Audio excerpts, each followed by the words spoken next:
Olá, eu sou Karine, professora de Biologia do Centro Juvenil de Ciência e Cultura em Vitória da Conquista e orientadora desse projeto. Bom, resolvemos juntar também o episódio 15 e 16, pois são complementares.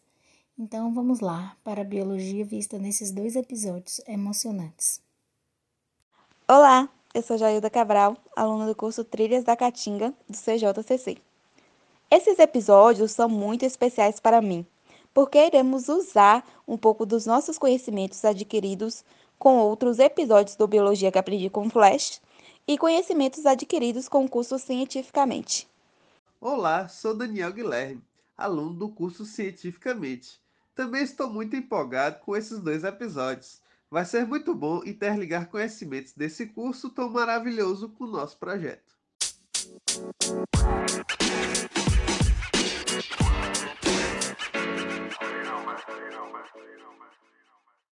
Quase no finalzinho do episódio 16, o Capitão Frio diz para o Flash que não para de roubar pelo mesmo motivo que ele não deixa de pedir pessoas como ele, por adrenalina. No mesmo momento que ele diz a palavra adrenalina, eu me lembrei do curso Cientificamente, onde estudamos sobre os principais neurotransmissores. Entre os principais está a adrenalina.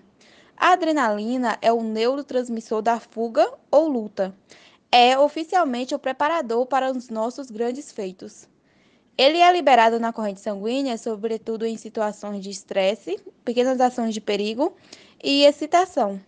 É comum que nessas situações comecemos a apresentar taquicardíaca, sudorese e dilatação das pupilas. São respostas justamente conhecidas como reações do tipo fuga ou luta.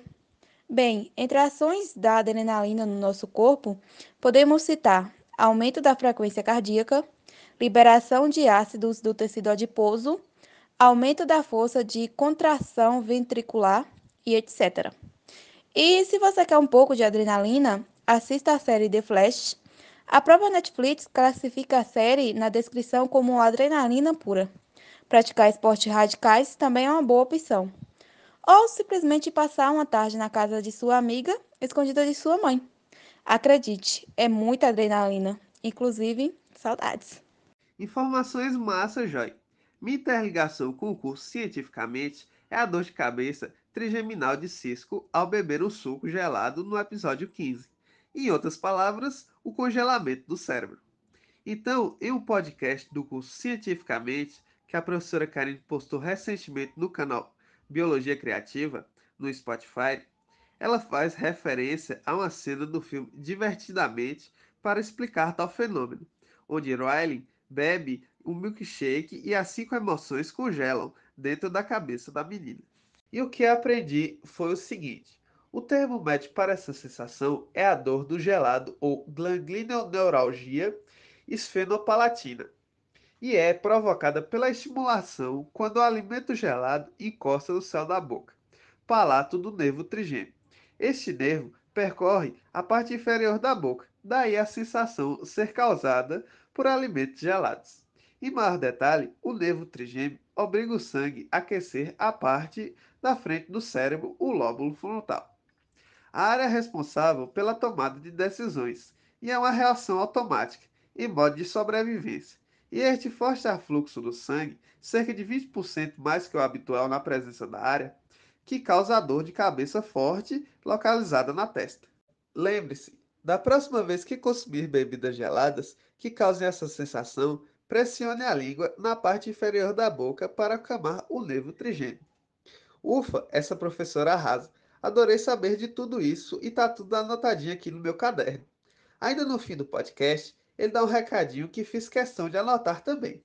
O recadinho foi: fique ligado no que as séries e animações podem nos ensinar. Logo no início do episódio, mostra uma cena com o legista citando ao telefone parte de sua análise como um relatório.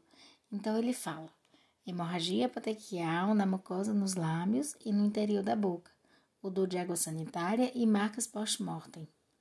E eu fiquei pensando, Quanto conhecimento e experiência o legista precisa ter? Uma alta capacidade de observação, análise de forma minuciosa. O médico legista é o profissional da área da medicina legal que realiza necrópsias para investigar a causa da morte das pessoas, principalmente quando esta ocorre em circunstâncias não naturais, como em decorrência de acidentes ou assassinatos, tendo também importante atuação em descobertas arqueológicas. Então, se você tem vontade de ser legista, precisa formar em medicina. Entretanto, sua atuação ocorre principalmente em órgãos governamentais, como o Instituto Médico Legal, o IML, e Instituto Nacional da Seguridade Social, INSS, por exemplo. Assim, é necessário prestar e ser aprovado em concurso público. Se você gosta de direito e medicina e quer fazer as duas coisas ao mesmo tempo, pode ser um médico legista e ajudar a solucionar crimes. Outra cena que me chamou a atenção no episódio 16 foi quando Barry sai para beber com Cisco.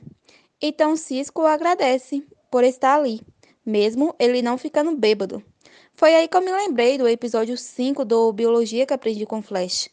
O episódio que descobrimos que Barry não fica bêbado e o porquê. Como ele sofreu um acidente e se transformou em um meta-humano de alta velocidade, seu metabolismo é acelerado e ele tem hipermetabolismo. O hipermetabolismo não deixa ele ficar bêbado, porque o álcool é degradado rapidamente pelo fígado. Para impedir que Clyde Mandel se vingue de Joey, Cisco inventa uma espécie de para-raios para inibir os poderes de Clyde temporariamente. Fiquei curioso para saber sobre para-raios na vida real. Em pesquisa, obtive essas informações. O para-raio foi construído por Benjamin Franklin e é constituído por uma haste de metal ligada à Terra por um fio condutor de cobre. Em sua extremidade superior, existe uma coroa de 4 pontas cobertas por patina para suportar o forte calor gerado pela descarga elétrica. A função básica de um para-raios é proporcionar um caminho seguro para a descarga elétrica. Quando o fio está ligado à Terra, os para-raios faz com que a descarga seja conduzida até o solo. Seu princípio de funcionamento baseia-se no poder das pontas do condutor metálico. Em cidades grandes, os para-raios ficam em locais mais altos, como em torres, igrejas e prédios. A grande polêmica desse episódio é a viagem no tempo. Será que é possível voltar ao passado ou ir para o futuro?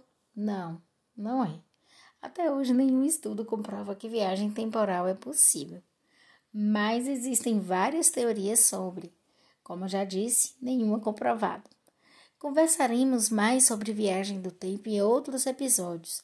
Essa é uma das temáticas centrais do Flash e que faz parte do nosso imaginário. Nós adoramos viagem no tempo.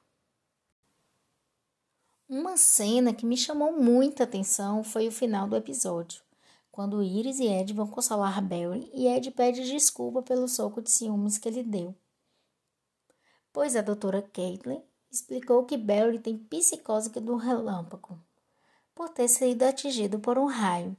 Então eu fiquei pensando, psicose do relâmpago?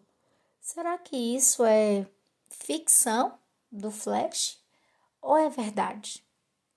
Bom, quem sobrevive a uma descarga elétrica muitas vezes tem que lidar com consequências duradouras e consideráveis. O fenômeno natural com a liberação de correntes de 200 a 300 mil amperes não deixa marcas apenas na memória.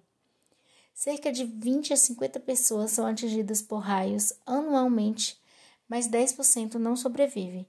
Mas as consequências são físicas e também psicológicas, então não é ficção, é a mais pura verdade. Lesões na cabeça podem evoluir para transtorno de personalidade, com comprometimento da capacidade de concentração e de trabalho. Do ponto de vista neuropsicológico, quem sobrevive a um raio pode não ter mais o mesmo rendimento como antes. O sobrevivente sofre lacunas de memória e tem dificuldade de fazer associações. No caso de uma tempestade, o que eu devo fazer? Há diversas maneiras de se proteger de raios. A primeira regra é levar a tempestade a sério e não ficar do lado de fora. Interromper todas as atividades ao ar livre, procurando abrigo numa casa, de preferência um prédio com sistema de proteção contra raios. Não fique embaixo de árvores, em hipótese alguma. Um carro também oferece abrigo seguro durante tempestade por se tratar de uma gaiola de Faraday. É uma cápsula de lata selada que serve como condutor e assim também como blindagem elétrica. Um lugar perigoso é o chamado potencial de passo. Um relâmpago quer, logicamente, ir para o chão, mas ele não desaparece lá de uma só vez. Ele se espalha por uma grande área em profundidade e em largura. Se estou perto do ponto de impacto e dou um passo adiante, percebo então entre as minhas pernas que parte dessa corrente de raio flui sobre mim. Essa tensão é perigosa. O melhor é se encolher, agachando-se e puxando as pernas para dentro do corpo. E por fim, se eu vir um raio, devo começar a contar até o soar do trovão. Divido então esse número por 3 e assim terei aproximadamente a distância do impacto em quilômetros. Assim, se a contagem é de 30 segundos, a distância é de 10 quilômetros. Se forem menos de 10 segundos entre raios e trovões, há risco de vida. E mesmo que seja um pouco mais, não se deve se descuidar. Quando o último raio e trovão passar, espere mais 30 minutos antes de sair. É um tempo que vale a pena esperar. Lembrando que se a gente for atingido por um raio, a gente não vai virar um meta-humano com alta velocidade. Não vai mesmo. Como Barry agiu estranho durante todo o dia por conta de saber o que ia acontecer, ele voltou no tempo. Ele falou em percepção extrasensorial para justificar, que ele sabia o que estava acontecendo. Ou também pode ser chamado de psigama. É uma expressão muito utilizada na parapsicologia e envolve as mais diversas faculdades mentais inerentes a algumas pessoas, conhecidas como sensitivas ou psíquicas. Estas capacidades que vão além dos sentidos convencionais presentes em todos. Acho que a doutora Caitlin se saiu bem em explicar que Barry tem uma psicose. Seria muito estranho falar para as pessoas que correm na velocidade da luz e voltam no passado. Aliás, ela ainda nem sabe disso. E se você pudesse voltar ao passado? Voltaria em um evento da história da humanidade ou da sua história pessoal? Alteraria ou só assistiria? Eu voltava à minha infância e ficava ali quietinha assistindo a minha avó materna preparando o café da manhã para mim. Ela era uma pessoa incrível. Sinto saudades. E quanto à humanidade, não. Tenho medo das consequências e em alterar a linha do tempo. E vocês, meninos, Daniel e Joilda, o que fariam se pudesse voltar ao tempo? Nossa, cara, são tantos lugares, tantos momentos, mas eu voltaria a 14 anos atrás para conhecer o meu avô. Minha mãe conta que ele era um homem incrível, um exemplo mesmo, e era muito carinhoso comigo. Netinha caçula, né? Vocês já sabem.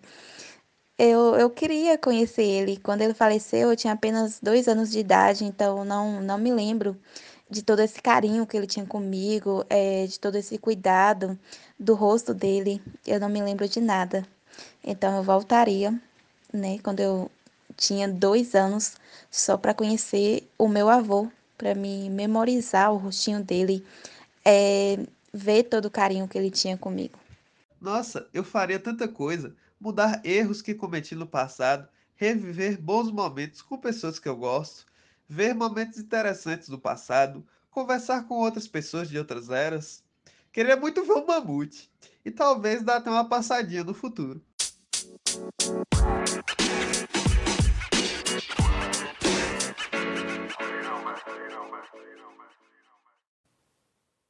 Até mais, pessoal. Eu vejo vocês no futuro, quarta que vem, no próximo episódio dessa série de podcast.